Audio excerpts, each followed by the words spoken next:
आज की वीडियो में हम लोग बात करने वाले हैं टाइप 2 डायबिटीज़ के ट्रीटमेंट के बारे में। और इनमें खास तौर पे हम लोग जानेंगे कि ये जो टाइप 2 डायबिटीज़ की जो ट्रीटमेंट होती है उनमें डॉक्टर जो मेडिसिन आपको प्रिस्क्राइब करता है वो दवाइयाँ कौन कौन सी होती है, किस प्रकार से वो आपके शरीर पर वर्क करती है, जिसकी वजह से जो आपका ब्लड का शुगर का जो लेवल है वो काफ़ी ज़्यादा कम हो जाता है।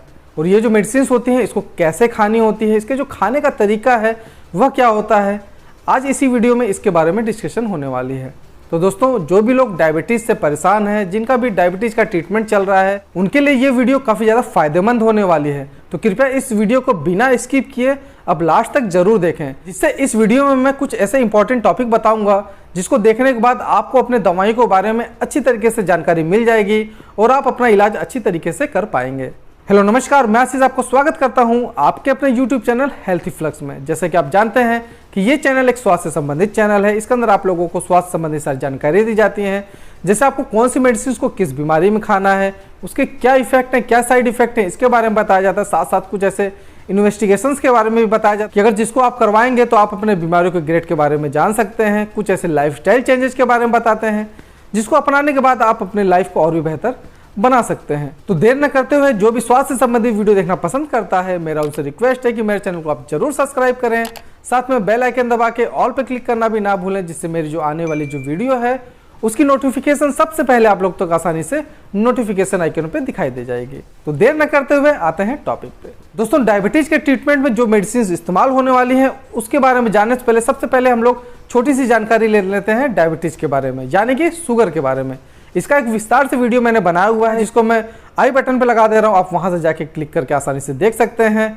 दोस्तों, ये जो डायबिटीज होती है ये दो प्रकार की होती है। एक होती है टाइप 1 डायबिटीज, जिसको हम कहते हैं इंसुलिन डिपेंडेंट डायबिटीज, और एक होती है टाइप 2 डायबिटीज, जिसे कहते हैं नॉन इंसुलिन डिपेंडेंट। दोस्तों, ये जो टाइप 1 की डायबिटीज होती है, जिसे हम इंसुलिन डिपेंडेंट कहते हैं, उसके अंदर जो आपकी पेनक्रियाज की जो बीटा सेल होती है जिससे इंसुलिन का सिक्रेशन होता है, वो जो बीटा सेल होती है वो नष्ट हो जाती है, जिस कारण इंसुलिन का प्रोडक्शन नहीं हो पाता और आपको बाहर से इंसुलिन लेनी पड़ती है। इसलिए इसका नाम होता है इंसुलिन डिपेंडेंट। और जो दूसरी टाइप 2 की डायबिटीज है, जिसे हम कहते हैं नॉन इंसुलिन डिपेंडेंट, उसके अंदर आपके इंसुलिन का जो प्रोडक्शन तो होता है, आपकी पेनक्रियाज की जो बीटा सेल होती है वो इंसुलिन का प्रोडक्शन तो करती है, लेकिन कुछ कारण होते हैं, जैसे इंसुलिन का रेजिस्टेंस हो जाता है, इंसुलिन के जो रिसेप्टर की सेंसिटिविटी होती है वो भी काफ़ी कम हो जाती है, और कभी कभी जो इसका प्रोडक्शन होता है वो काफ़ी कम होने लगता है, तो जिसके कारण आपके शरीर के अंदर, आपके ब्लड के अंदर शुगर का लेवल काफ़ी ज़्यादा बढ़ जाता है।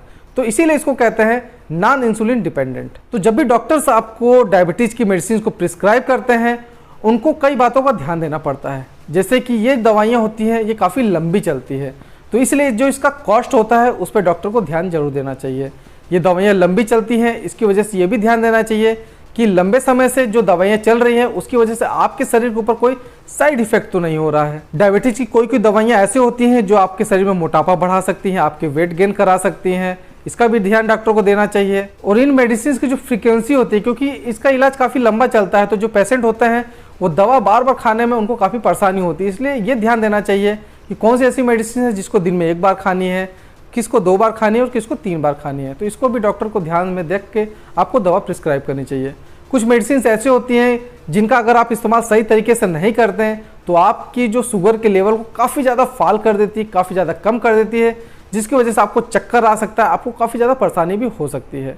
तो ये कंडीशन भी देखते हुए डॉक्टर को आपको दवा को प्रिस्क्राइब करना चाहिए। तो दोस्तों, जब भी डॉक्टर आपको दवा प्रिस्क्राइब करेगा तो उसकी जो पहली दवा होती है वो होती है मेटफॉर्मिन। दोस्तों, जो मेटफॉर्मिन होती है काफ़ी सस्ती होती है, 20-22 रुपये में इसकी 10 गोली आसानी से मिल जाती है। इसका जो काम करने का तरीका होता है ये इंसुलिन की रेजिस्टेंस को कम कर देता है, यानी कि जो सेल्स आपके इंसुलिन को मना कर रहे थे कि जब आप शुगर को लेके आ रहे हो तो आप हमारे पास नहीं आ सकते, तो वही सेल्स क्या होती है कि जब रेजिस्टेंस कम हो जाती है तो वो सेल्स उसको आने देते हैं, जिसकी वजह से जो भी आपका ब्लड का शुगर होता है वो सेल्स में डिपॉजिट हो जाता है और आपके ब्लड के अंदर का जो शुगर का लेवल है वो आसानी से कम हो जाता है। और दोस्तों, ये जो मेटफॉर्मिन की टैबलेट होती है ये आपको हाइपोग्लाइसेमिया नहीं कराती है और ये आपको वेट गेन भी नहीं कराती है। इसके इस्तेमाल करने से जो HbA1c का जो प्रोफाइल होती है वो 1-2% कम भी हो सकता है। जो मेटफॉर्मिन का जो साइड इफेक्ट होता है इसमें आपको डायरिया कॉज हो सकता है, आपकी जो स्टूल है वो काफ़ी लूज हो सकती है, आपका जो स्टमक है वो अपसेट रख सकता है। इसलिए मेटफॉर्मिन को जो खाने की सलाह दी जाती है वो खाना खाने के बाद की जाती है। इसकी डोज बीडी हो सकती है, टीडीएस भी हो सकती है। अगर मेटफॉर्मिन लेने के बाद भी अगर आपका शुगर का लेवल कम नहीं होता है तो डॉक्टर आपको 1-2 मेडिसिन और प्रिस्क्राइब करता है। तो जो अगला ग्रुप होता है उसे कहते हैं सल्फोनाइल यूरिया। इस ग्रुप के अंदर कई प्रकार की मेडिसिन आती है, जैसे ग्लाइकोलाइजाइड आती है, ग्लिपिजाइड आती है, ग्लिमेप्राइड आती है। इन सब प्रकार की जो मेडिसिन होती है ये इस ग्रुप में आती है। अगर हम लोग बात करें कि जितनी भी आपकी मेडिसिन होती है जो शुगर को कम करती है, उनमें ये जो ग्रुप की दवाएं होती हैं ये काफी ज्यादा स्ट्रांग होती हैं। अब ये जो सबसे स्ट्रांग दवा है तो इसका काम करने का तरीका भी जान लेते हैं। इस ग्रुप की जो दवाएं होती हैं वो आपके इंसुलिन के सिक्रेशन को काफी ज्यादा बढ़ा देती है। ये जो मेडिसिन होती हैं ये पेनक्रियाज की बीटा सेल को संकेत भेजती हैं कि हमको इंसुलिन की काफी ज्यादा आवश्यकता है, तो इंसुलिन की प्रोडक्शन को काफी ज्यादा बढ़ा दी जाती है। ये जो इंसुलिन होता है ये एनाबॉलिक हार्मोन होता है जिसकी वजह से आपका वेट गेन हो जाता है। तो इस ग्रुप की जो दवाएं होती हैं वो इंसुलिन की सिक्रेशन को बढ़ाती है, इसलिए हाइपोग्लाइसीमिया की खतरा काफी ज्यादा बढ़ जाता है। आपकी जो HbA1c की जो जांच होती है उनमें ये 1-2% की कमी भी लाती है। जैसा कि मैंने पहले बताया था कि ये जो मेडिसिन है हाइपोग्लाइसीमिया काज करती हैं, तो इनके लक्षणों के बारे में भी जान लेते हैं।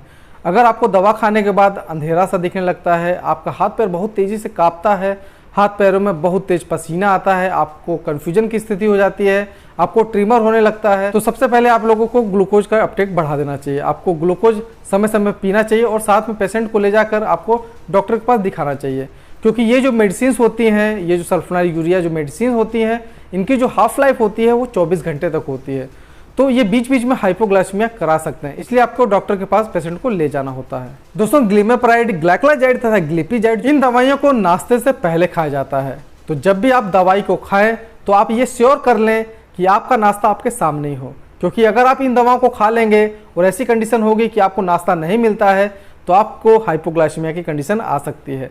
तो जब भी आप इन दवाइयों को इस्तेमाल करें तो आप सबसे पहले अपने सामने नाश्ता रख लीजिए, उसके बाद ये दवा खाएं, फिर तुरंत बाद आप नाश्ता कर लीजिए। अगर ऐसी कंडीशन आती है कि उस दिन आपको नाश्ता मिलने में देरी हो रही है, आपको नाश्ता मिलने का कोई भी चांस नहीं है, तो उस दिन इस दवा को आप अवॉइड कर सकते हैं। दोस्तों, अगला जो ग्रुप होता है उसे कहते हैं DPP-4 इनहिबिटर। इन ग्रुप को हम ग्लिप्टिन नाम से भी जान सकते हैं। इन ग्रुप की जो दवाएं हैं उनको कहते हैं सीटाग्लिप्टिन, विल्डाग्लिप्टिन, लीनाग्लिप्टिन, सेक्साग्लिप्टिन, टेनलाग्लिप्टिन। इन सब प्रकार की जो भी ग्लिप्टिन्स वाली दवाएं होती है वो DPP-4 इनहिबिटर ग्रुप में पाई जाती हैं। इन दवाओं का जो काम करने का तरीका होता है वो काफी ज्यादा अलग होता है। जब भी हम खाना खाते हैं तो हमारे पेट के अंदर एक हार्मोन निकलता है जिसे हम कहते हैं इंक्रेटिन। इसका जो काम होता है वो इंसुलिन का सिक्रीशन कराना होता है। लेकिन दोस्तों, प्रॉब्लम यहाँ आती है कि इसी के अंदर आपका DPP-4 नामक एक एंजाइम होता है जो क्या करता है, इंक्रेटिन को इनहिबिट कर देता है, यानी कि इंक्रेटिन को वो नष्ट कर देता है, जिसकी वजह से हमारे बीटा सेल्स को कोई सिग्नल नहीं मिल पाता है और वहां से इंसुलिन का जो प्रोडक्शन होता है उसकी संख्या काफी ज्यादा नहीं बढ़ पाती है और आपके शरीर के अंदर जो शुगर का लेवल है वो काफी ज्यादा बढ़ जाता है। ये जो DPP इनहिबिटर दवाइयां हैं वो क्या करती हैं, जो DPP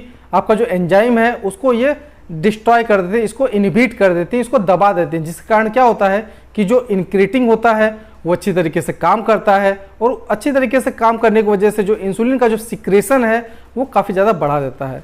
तो ऐसा हम कह सकते हैं कि ये जो DPP-4 इनहिबिटर ग्रुप की जो दवाएं हैं वो इनडायरेक्ट रूप से इंसुलिन के सिक्रेशन को बढ़ाते हैं। और इन दवाओं को खाने से एक फायदा और होता है कि ये आपको हाइपोग्लाइसीमिया नहीं कराते हैं, आपका जो शरीर में जो वेट गेन होता है वो भी नहीं होता है। लेकिन दिक्कत यह है कि इसकी जो कॉस्ट होती है वो काफी ज्यादा हाई होती है। इन सब दवाओं में से जो लीनाग्लिप्टिन दवा होती है उसको आप जो किडनी डिजीज का कोई पेशेंट है उनमें भी प्रिस्क्राइब कर सकते हैं, क्योंकि ये जो लीनाग्लिप्टिन दवा है वो किडनी से मेटाबोलाइज नहीं होती है। इस दवा को दिन में 1 बार लेना होता है, लेकिन जो सीटाग्लिप्टिन होती है, विल्डाग्लिप्टिन होते हैं, इनको दिन में 2 बार भी प्रिस्क्राइब किया जा सकता है। ये जो इंक्रेटिन हार्मोन होता है वो खाना खाने के बाद रिलीज होता है, इसलिए इन दवाओं का जो इस्तेमाल होता है वो खाना खाने के बाद किया जाना चाहिए। इसलिए खाना खाने के बाद ये काफ़ी ज़्यादा इफेक्टिवली आपके शरीर में वर्क करती है। अगला ग्रुप होता है उसे कहते हैं अल्फा ग्लूकोसाइडेज इनहिबिटर।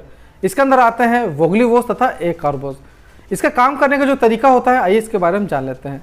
दोस्तों, जब आप खाना खाते हो तो आपका जो कार्बोहाइड्रेट होता है वो कॉम्प्लेक्स फॉर्म में होता है, तो सबसे पहले ये सिंपल फॉर्म में टूटता है, उसके बाद ये हमारे इंटेस्टाइन में जाके एब्जॉर्ब होता है। तो ये जो दवाएं होती हैं वो क्या काम करती हैं कि जो एंजाइम आपके कार्बोहाइड्रेट यानी कि जो आपका कॉम्प्लेक्स कार्बोहाइड्रेट होता है उसको सिंपल कार्बोहाइड्रेट में बनाता है, यानी कि पॉलीसैकेराइड मोनोसैकेराइड में तोड़ता है, तो वो उसको रोक देती है, इनहिबिट कर देती है, जिसकी वजह से क्या होता है कि ये जो कॉम्प्लेक्स कार्बोहाइड्रेट होता है सिंपल फॉर्म में नहीं टूट पाता और आपके इंटेस्टाइन से एब्जॉर्ब नहीं हो पाता है, जिसकी वजह से शुगर आपके शरीर में एब्जॉर्ब नहीं होगा, आपके ब्लड के अंदर एब्जॉर्ब नहीं होगा और आपका जो शुगर का लेवल है वो काफ़ी ज़्यादा कम हो जाएगा। इन दवाओं की जो हाफ लाइफ होती है वो काफ़ी ज़्यादा कम होती है, 3 से 4 घंटे होती है, इसलिए इन दवाओं को दिन में 3 बार भी प्रिस्क्राइब किया जा सकता है। इन दवाओं से वेट गेन नहीं होता है, हाइपोग्लाइसीमिया भी नहीं होता है, और आपकी जो पोस्ट प्रेंडियन वाली जो डायबिटीज़ होती है, यानी कि खाना खाने के बाद की जो डायबिटीज़ होती है, जो बड़ी डायबिटीज़ होती है, उसको ये कम करने में बहुत ही ज़्यादा सहायता प्रदान करते हैं। मेडिसिन को खाने के साथ या खाने के तुरंत बाद ही देना चाहिए। तो अक्सर जो डायबिटीज पेशेंट होते हैं उनमें जो कॉन्स्टिपेशन होता है वो क्रोनिक हो जाता है, यानी कि काफ़ी पुरानी कब्ज हो जाती है, जिसकी वजह से उनको स्टूल पास करने में दिक्कत होती है। तो ये जो दवा है, इसका जो साइड इफेक्ट होता है वो साइड इफेक्ट में डायरिया करा देता है, आपके स्टूल को काफ़ी ज़्यादा लूज कर देता है। तो इस वजह से इसके साइड इफेक्ट का फायदा उठाते हुए शुगर के मरीज जिनमें कॉन्स्टिपेशन की भी दिक्कत है उनको सबसे ज्यादा प्रिस्क्राइब किया जाता है। डायबिटीज ट्रीटमेंट में जो अगला ग्रुप आता है उसे कहते हैं थायाजोलिडिन-डियोन या ग्लिटाजोन ग्रुप। इनमें जो एकमात्र दवा आती है उसे कहते हैं पायोग्लिटाजोन। तो इन ग्रुप की दवाओं का जो काम करने का तरीका होता है वह यह होता है कि ये जो सेल के जो रिसेप्टर होते हैं उनमें जो सेंसिटिविटी कम हो जाती है उसको ये बढ़ा देते हैं, यानी कि जो सेल्स मना कर रहे होते हैं आपके गेट खोलने के लिए, वो इसकी सेंसिटिविटी बढ़ने की वजह से गेट को खोल देते हैं, और ये जो इंसुलिन होती है वो शुगर को ले जाकर सेल्स में डिपॉजिट कर देती है। इस दवा का इस्तेमाल करने से आपको वेट गेन हो सकता है, लेकिन आपको हाइपोग्लाइसीमिया की कंडीशन आपको नहीं होगी। लेकिन इस दवा का जो नुकसान है ये पानी का रिटेंशन करता है, यानी कि जो भी आपके शरीर में जो पानी है वो काफ़ी ज़्यादा बढ़ जाता है। तो जो भी हार्ट फेलियर के पेशेंट होते हैं जिनको हार्ट अटैक का खतरा रहता है उनमें ये दवा नहीं चलाई जाती है। डायबिटीज की ट्रीटमेंट में जो अगला ग्रुप आता है उसे कहते हैं SGLT इनहिबिटर, या इस ग्रुप को हम ग्लिफ्लोजिन के नाम से भी जानते हैं। तो ये जो दवाएं होती हैं इनमें केनाग्लिफ्लोजिन, इम्पाग्लिफ्लोजिन, डेपाग्लिफ्लोजिन, इन सब प्रकार की जो दवाएं होती हैं वो पाई जाती है। ये जो दवा होती है इसका संबंध न तो आपके इंसुलिन से होता है, ना आपके पेनक्रियास से होता है, ना तो आपके पेट से होता है, लेकिन फिर भी आपके शरीर के अंदर शुगर के लेवल को कम करती है। ये जो दवाएं होती हैं वो डायरेक्टली किडनी पे कार्य करती है, यानी कि जो भी शुगर आपका होता है वो जो इंटेस्टाइन से एब्जॉर्ब कर लिया जाता है, उसके बाद भी जो शुगर बचे होते हैं वो जाके किडनी में डिपॉजिट होने लगते हैं। तो जो सामान्य प्रक्रिया होती है उसके अंदर यह होता है कि किडनी से भी उस शुगर का एब्जॉर्प्शन किया जाता है। लेकिन इन दवाओं को खाने से क्या होता है कि जो किडनी से जो भी शुगर का एब्जॉर्प्शन हो रहा होता है वो उसको रोक देते हैं, उसको इनहिबिट कर देते हैं, उसको कम कर देते हैं। तो जिसकी वजह से आपके शरीर के अंदर जो काफ़ी सारी आप दवाइयाँ खा रहे हैं उसके बाद भी जो शुगर का लेवल धीरे से बढ़ जाता है, तो वो शुगर का लेवल नहीं बढ़ता है। जब ये किडनी में एब्जॉर्प्शन को रोक देगा तो जो शुगर होती है वो किडनी के रास्ते आपके पेशाब के द्वारा शरीर से बाहर निकाल दी जाती है। लेकिन एक चीज़ दिक्कत और आती है कि जब बार बार आपका जो शुगर है वो पेशाब के रास्ते में बाहर निकलेगा तो आपको यूरिनरी ट्रैक्ट इन्फेक्शन का भी खतरा हो सकता है। कभी कभी क्या होता है कि ये जो हमारी पेनक्रियाज होती है, जो पेनक्रियाज के बीटा सेल से जो इंसुलिन का सिक्रेशन होता है वो काम करते करते काफ़ी ज़्यादा थक जाती है, काफ़ी ज़्यादा ख़राब होने लगती है। तो जिसकी वजह से क्या होता है कि जो इंसुलिन का सिक्रेशन होना होता है वो नहीं हो पाता, चाहे आप कितनी भी दवाइयाँ खा लें, चाहे जितने भी आप इंसुलिन के रिसेप्टर को सेंसिटाइज कर लें, इंसुलिन के रेजिस्टेंस को कम कर दें, लेकिन जब आपका शरीर, आपका जो बीटा सेल है इंसुलिन को प्रोड्यूस ही नहीं करेगी तो आपका इंसुलिन निकलेगा कहाँ से। तो ऐसी कंडीशन में ये जो ग्लिफ्लोजिन वाली दवाएं होती हैं वो काफ़ी ज़्यादा आपको फ़ायदा पहुंचाती हैं। दोस्तों ये तो थी एक सामान्य जानकारी कि जो टाइप 2 की जो डिजीज़ होती है उसमें जो आपका ट्रीटमेंट होता है, कौन कौन सी मेडिसिन डॉक्टर के द्वारा प्रिस्क्राइब की जाती है, उसके खाने का तरीका क्या होता है, वो किस प्रकार से कार्य करती है, इन सब के बारे में मैंने आप लोगों को थोड़ी बहुत जानकारी दे दी है। अगर ये वीडियो आप लोगों को डायबिटीज़ की जो मेडिसिन होती है वो किस प्रकार से कार्य करती है उसको समझने में ज़रा सा भी फायदेमंद लगता है, आपको काफ़ी ज़्यादा अच्छा लगता है, तो इस वीडियो को आप ज़्यादा से ज़्यादा शेयर करें, जिससे आपके जो जानने वाले हैं जिनमें डायबिटीज़ का ट्रीटमेंट चल रहा है तो वह ये वीडियो देख के अपनी दवाइयों को अच्छी तरीके से समझ सकें। तो आप लोगों को ये वीडियो कैसा लगा इसके बारे में आप कमेंट करना ना भूलें। किसी और अन्य टॉपिक पर अगर आपको वीडियो चाहिए तो उसके बारे में आप कमेंट बॉक्स में कमेंट कर सकते हैं। इसी प्रकार से स्वास्थ्य संबंधी वीडियो देखने के लिए मेरे चैनल को सब्सक्राइब करना ना भूलें। तब तक के लिए रहो हेल्दी, जियो हेल्दी।